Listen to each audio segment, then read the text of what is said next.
সামনে আপনারা এইভাবে ইয়ে করেন না, সবাই পাবেন।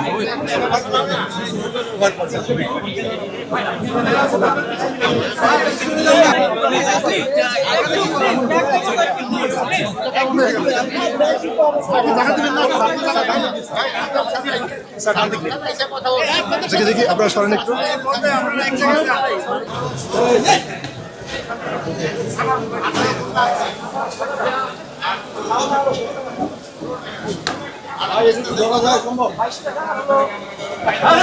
কোন চাঁদাবাজকেই বাংলাদেশে থাকতে তো হবে না, চাঁদাবাদীদের স্থায়ী বাংলাদেশে হবে না।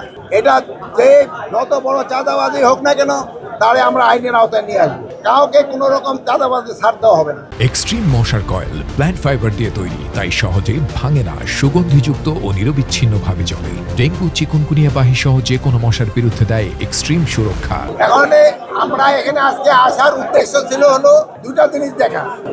দেশে পানি বেড়ে যাচ্ছে এবং বৃষ্টিপাতে প্রচুর বৃষ্টিপাত হওয়ায় শাক সবজি অনেক কিছু নষ্ট হয়ে গেছে।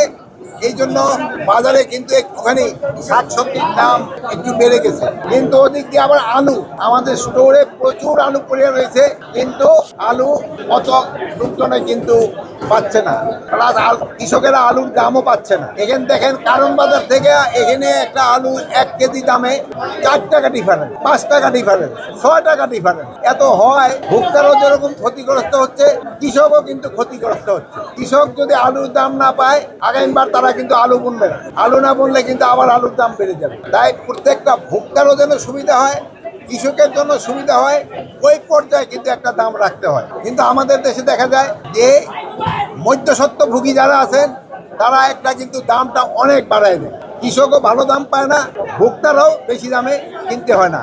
ভাই আমি তাই মধ্যস্বত্বভোগী যারা আছেন তাদের একটু তাদের যে লাভ করার স্পিডটা একটু কমায় আনতে হবে।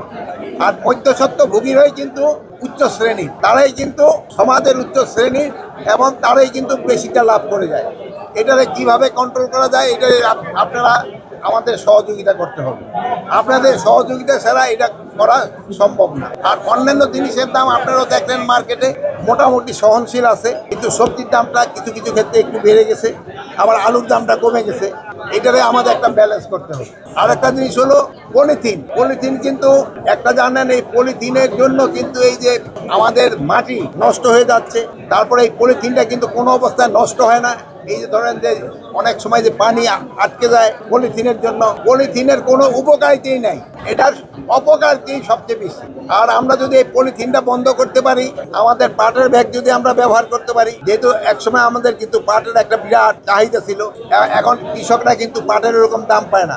এখন আপনারা যদি পলিথিন ব্যবহার বন্ধ করে পাটের ব্যাগ ব্যবহার শুরু করেন, তবে আমাদের কৃষকরা লাভবান হবে, আমাদের স্বাস্থ্যসম্মত জিনিস হবে এবং পরিবেশের জন্য একটা ভালো জিনিস হবে। তাই আপনাদের কাছে সবার কাছে অনুরোধ করব, আপনারা পাটের ব্যাগ ব্যবহার করেন। এখন যদি আপনাদের কারো কোনো প্রশ্ন থাকে, আরেকটা জিনিস হচ্ছে চাঁদাবাজি। এই মোহাম্মদপুর মিরপুর এলাকায় চাঁদাবাজিটা একটু বেশি হয় সব সময় রিপোর্টিং।